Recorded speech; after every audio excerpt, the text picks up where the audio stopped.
के साथ करेंगे। बड़ी खबर सामने आ रही है, 3 राज्यों की 3 सीटों पर मतगणना लगातार जारी है, जहां आपको पता है कि बांकीपुर सीट से पीके यानी कि प्रशांत किशोर लगातार आगे चल रहे हैं। दर्शकों बताया आपको कि 14 राउंड में प्रशांत किशोर आगे चल रहे हैं। 7,781 वोट से प्रशांत किशोर फिलहाल बढ़त बना के रखे हुए हैं। बीजेपी के नीरज कुमार दूसरे नंबर पर है। दतिया के कांग्रेस उम्मीदवार को बढ़त है। घनश्याम सिंह 3,295 वोट से आगे है, जहां बीजेपी के आशुतोष तिवारी दूसरे नंबर पर हैं। गुजरात के मांजलपुर में बीजेपी को बढ़त। देखिए लगातार कहा जा रहा है कि बांकीपुर सीट जो है वहां पर बीजेपी के लिए साख का दाव है, क्योंकि एक बड़ा नाम जो कि बीजेपी के राष्ट्रीय अध्यक्ष है नितिन नवीन से जुड़ा हुआ है, और यही वजह है कि बीजेपी की पूरी कोशिश है लगातार कि वहां से बांकीपुर सीट से बीजेपी को जीत हासिल हो। लेकिन प्रशांत किशोर की हम बात करना चाहेंगे। प्रशांत किशोर लगातार वहां पर बीजेपी से आगे चल रहे हैं। प्रशांत किशोर ने पूरा जो रण है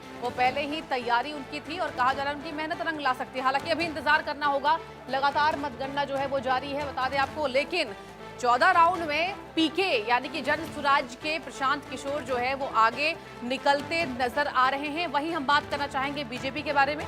बीजेपी के नीरज कुमार दूसरे नंबर पर हैं, और दतिया में जहां मध्य प्रदेश की दतिया सीट में कहा जा रहा है कि कांग्रेस उम्मीदवार को लगातार बढ़त मिल रही है। तो ये बड़ी खबर आप देख रहे हैं, जहां लगातार उपचुनाव को लेकर यहां रुझान जो है वो सामने आ रहा है, और दतिया में कांग्रेस के प्रत्याशी को बढ़त मिली हुई है।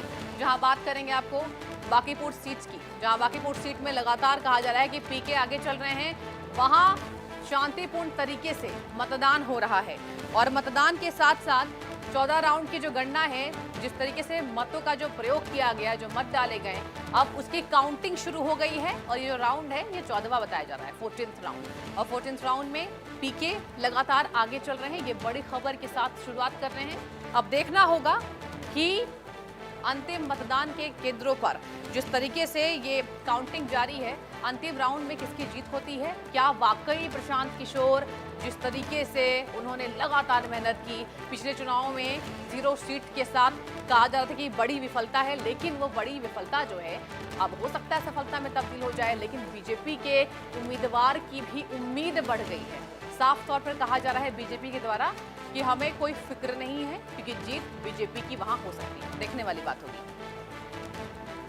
बता दें आपको दतिया में कांग्रेस उम्मीदवार को लगातार बढ़त है। घनश्याम सिंह 3,295 वोट से आगे हैं। बीजेपी के आशुतोष तिवारी दूसरे नंबर पर हैं, और गुजरात के मांजलपुर में बीजेपी को बढ़त है।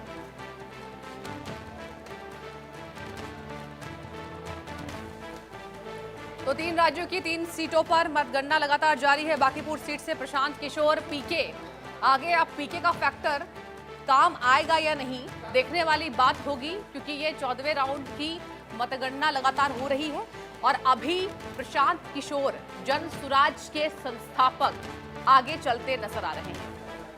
7,781 वोट से आगे हैं। बीजेपी के नीरज कुमार दूसरे नंबर पर है दर्शकों, और दतिया में कांग्रेस उम्मीदवार को बढ़त है।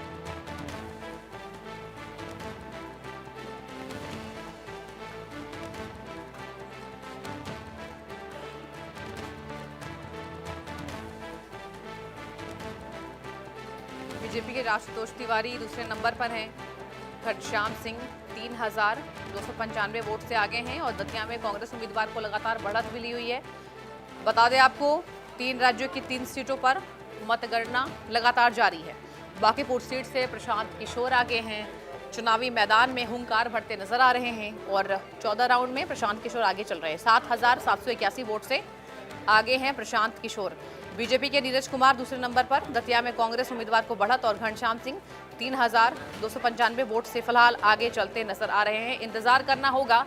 देखिए कुछ ही वक्त में जो रुझान है ये नतीजों में तब्दील हो जाएंगे, और नतीजों में तब्दील होने के बाद ये पता चल सकेगा कि आखिर बांकीपुर में किसने मारी बाजी और कौन रह गया पीछे, क्योंकि अभी जन स्वराज के संस्थापक कहा जा रहा है कि आगे बढ़े हुए। रितेश मिश्रा मेरे संवाददाता भी इस बड़ी खबर पर जुड़ चुके हैं। रितेश, देखिए मेरी आपकी चर्चा भी हो रही थी बांकीपुर सीट को लेकर, और पीके की मेहनत पर भी हमने काफी देर तक चर्चा की थी, लेकिन क्या बीजेपी उम्मीदवार की उम्मीद जो है वो अभी भी कायम है? कहा जा रहा है कि बीजेपी की जीत होगी। फिलहाल बताइए क्या चल रहा है वहां पर? बिल्कुल, अब तो देखिए, अब तो लगभग आधे राउंड से ज्यादा की गिनती हो चुकी है, 15वें राउंड की गिनती हो चुकी है और तकरीबन प्रशांत किशोर 8,000 वोटों से आगे चल रहे हैं। अच्छा। अब सबसे बड़ी बात है कि अब ये तय हो गया है कि प्रशांत किशोर ही बाजी मारने वाले हैं। 31 राउंड तक पूरी जो वोटों की हम्म। गिनती है वो 31 राउंड तक चलने वाली है। तो हम्म। बीजेपी के कार्यालय पर सन्नाटा पसरा हुआ है। मैं बीजेपी कार्यालय से थोड़ी ही दूरी पर हूँ, तो पूरी तरीके से सन्नाटा पसरा हुआ है। आरजेडी में भी मातम छाया हुआ है। लेकिन अब बीजेपी और आरजेडी वाले एक दूसरे पर ही राजनीति खेल रहे हैं, अच्छा। क्योंकि कल तक तो इन्हें प्रशांत किशोर का कोई अस्तित्व और औचित्य दिखाई ही नहीं दे रहा था। लेकिन अब अस्तित्व भी दिखाई दे रहा है, प्रशांत किशोर की ताकत भी दिखाई दे रही है। और प्रशांत किशोर बिहार की भविष्य की राजनीति के लिए क्या कुछ होने वाले हैं, अब ये दोनों पार्टियां समझ चुकी हैं। और जनता, देखिए, जनता जनार्दन होती है। जनता बिल्कुल। जिस पर भरोसा कर लेती है, जनता उसी को साथ देती है। तो बिहार बीजेपी के नेताओं को ये लगता था कि जीत जो है ये इन्हें गॉड गिफ्ट है। इनको हम्म। कोई भी आप प्रत्याशी खड़ा कर दीजिए, आप चुनिंदा कुछ लाइनें कह दीजिए और फिर वो उस प्रत्याशी की जीत हो जाएगी। और यही बीजेपी की सबसे बड़ी गलती रही।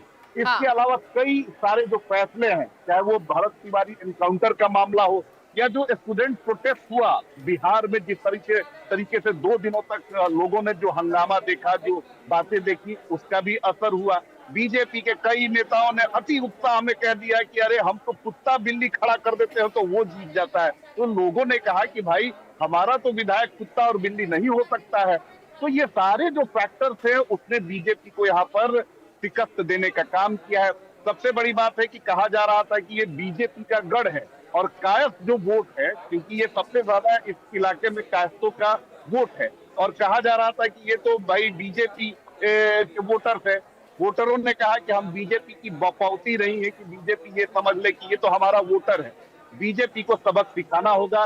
बीजेपी के नेताओं में जो एरोगेंसी आ गई है, जो घमंड दिख रहा है, जो अपने ही नेताओं को कह रहा है कि हम तो किसी कुत्ते बिल्ली को खड़ा कर चलिए देंगे, ठीक है वो रितेश, जीत जाए।